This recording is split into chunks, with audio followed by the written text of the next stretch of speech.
Hello. Welcome to Panisha College of English Education. I am Bimal Bandar Wesingarachchi. අද මම කතා කරන්න බලාපොරොත්තු වෙන්නේ කොහොමද reading test එක අපි handle කරන්නේ කියලා. ඔබ දන්නවා reading test එක academic සහ general වලට ක්‍රම දෙකක් තියෙන්නේ. ඇත්තටම format එක දෙකක්.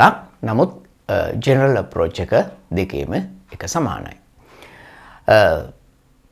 මේක ස්පීඩ් ටෙස්ට් එකක්. මොකද ඔබට පැයක් ඇතුළතදී ඔබට රීඩින් පැසේජස් සියල්ලම කියවන්න ඕනේ. ප්‍රශ්න 40 කියවන්න ඕනේ. උත්තර හොයා ගන්න ඕනේ. ඒ වගේම උත්තර ට්‍රාන්ස්ෆර් කරන්න ඕනේ ආන්සර් සීට් එකට adhering to the technical requirements. විශේෂයෙන් technical requirements වලට අනුව ඔබ ට්‍රාන්ස්ෆර් කරන්න. ඔබට listening එකේදී ඔබට අමතරව විනාඩි 10ක් දෙනවා ආන්සර් ට්‍රාන්ස්ෆර් කරන්න. නමුත් reading වලදී reading test එකේදී ඔබට පැය ඇතුළතදී කියන්නේ විනාඩි 60 ඇතුළතදී ඔබ ට්‍රාන්ස්ෆර් කරන්න ඕනේ. ඒ නිසා අන්තිම මොහොත වෙනකන් ඉන්න එපා. ට්‍රාන්ස්ෆර් කරන්න. අපි ඒ පිළිබඳව විශේෂ වීඩියෝ එකක් කරනවා. නමුත් අද මම කතා කරන්න බලාපොරොත්තු වෙන්නේ මොනවද? main skills that IELTS reading exam test. So, බොහෝ වෙලාවට ඔබ try කරනවා skimming and scanning වලින් විතරක්ම උත්තර හොයාගන්න. නමුත් skimming and scanning වලින් ඔබට හොයන්න පුළුවන් ප්‍රමාණය ලොකු ප්‍රමාණය කියන්නේ උත්තර ගොඩක් තියෙන්නේ අපිට skimming and scanning වලින් නෙමෙයි හොයන්න. දැන් උදාහරණයක් වශයෙන් මට කලින් පේපර් එක කියවලා පේපර් එක ඔක්කොම හදලා උත්තර හොයාගෙන මට skimming and scanning කියලා right මෙතන උත්තරේ තියන්න කියන්න පුළුවන්. නමුත් ඇත්තටම ගොඩක් වෙලාවට yes no not given true false not given සහ MCQ question දෙනවා. එතකොට අපිට මේ ටෙක්නික් apply කරන්න බෑ. හොඳයි. එහෙනම් ප්‍රධාන ටෙක්නික් නැත්නම් ස්කිල් පහක් ඔබෙන් ටෙස්ට් කරනවා. ඇයි මේ ස්කිල් පහක් ටෙස්ට් කරන්නේ?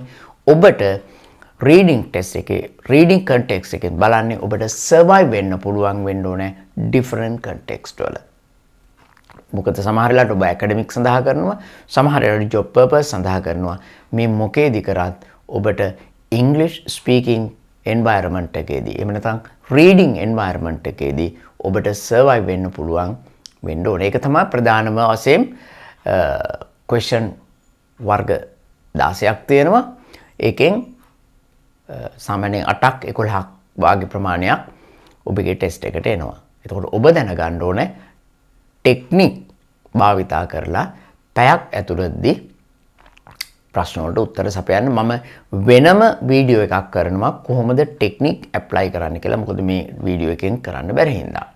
හොඳයි. පළවෙනි එක තමයි reading quickly to get a general idea or find a particular word. හොඳයි. ඔබට වේගයෙන් කියවන්න පුළුවන් හැකියාව තියෙන්න ඕනේ. ඔබට වේගයෙන් කියවන්න බැරි වුණොත් ඇත්තටම ඔබට ප්‍රශ්න 40ට උත්තර දෙන්න හම්බ වෙන්නේ නැහැ. ඒ කියන්නේ ප්‍රධාන දේ තමයි වේගය. ඒ කියන්නේ ඇත්තටම යම්කිසි රටක පුද්ගලයෙක්ගේ දියුණුව කියන එක වේගය මත රඳා පවතිනවා හින්දා. දෙවෙනි එක තමයි finding detail or factual information. එක්කෝ detail එහෙම නැත්නම් factual information ඔබට හොයාගන්න පුළුවන්ද කියන එක තමයි දෙවෙනි එකෙන් බලන්නේ. තුන්වෙනි එකෙන් understanding the theme or the main idea. Understanding the theme or the main idea of a paragraph. සමහරවිට paragraph එක හෝ දෙකක වෙන්න පුළුවන්. ප්‍රධාන වශයෙන් theme සහ theme එක එහෙම නැත්නම් main idea එක ඔබට කියන්න පුළුවන්කම තියෙනවා. විශේෂයෙන් අපි බලන්නකො paragraph heading matching වලදී මේක තමයි අපි try බලාපොරොත්තු වෙන්නේ. ඊට පස්සේ හතරවෙනි එක identifying views, claims and arguments. විශේෂයෙන් views, arguments and claims පුද්ගලයාගෙන් පුද්ගලයාට වෙනස් වෙනවා. එතකොට factual information වෙනයි, views, arguments and claims කියන එක වෙනයි. මතක තියාගන්න. ඔබට yes no not given, true false not given, MCQ question අමාරු වෙන්න හේතුව තමයි ඔබ මෙන්න මේ කොටස් අපේ පැහැදිලිවම අවබෝධයක් නැතිකම.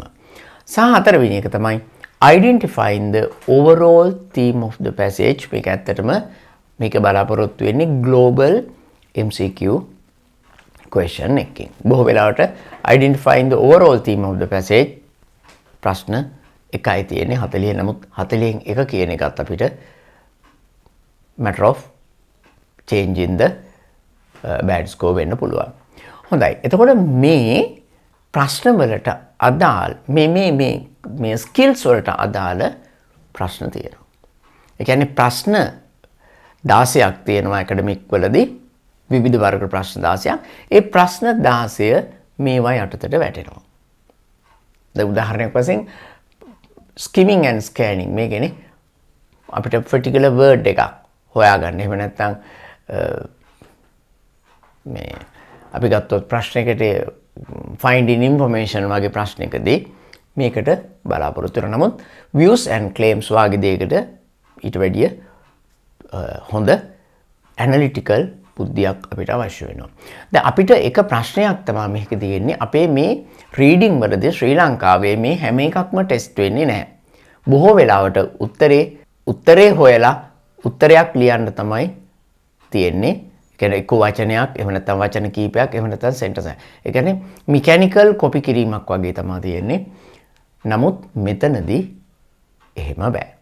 මේ මම අද කතා කරේ IELTS exam වලදී both academic and general බලාපොරොත්තු වෙන skills විතරයි. එතකොට මේ skills apply කරන්නේ කොහොමද කියලා අපි වෙනම වීඩියෝ එකකින් බලමු කොහොමද අපි techniques use කරන්නේ කියලා. විශේෂයෙන් මතක තියාගන්න ඔබ ප්‍රශ්නේට අදාළ techniques දැනගන්න ඕනේ. ඒකෙදී techniques විශේෂයෙන් 4ක් විශේෂයෙන්ම වැදගත් වෙනවා. ඒ තමයි use of synonyms, paraphrasing or rephrasing, grammar versus logic සහ technique of parallelism. Technique of parallelism කියන්නේ බොහෝ වෙලාවට උත්තර තියෙන්නේ passage order තියෙන්නේ. ඒ නිසා අපි technique of parallelism apply කරොත් ඔබට time එක ඉතුරු කරගන්න පුළුවන්. ඔබ technique apply කරේ නැත්නම් තමයි ඔබට පැයක් ඇතුළතදී ඇත්තටම මේක කරගන්න අමාරු. අපි වෙනම වීඩියෝ එකකින් ඒක බලමු. දැනට මතක තියාගන්න ප්‍රධාන ස්කිල් 5 තමයි IELTS reading වලදී ටෙස්ට් කරන මේ අපි කතා කරපු ටෙක්නික් 5. Thank you.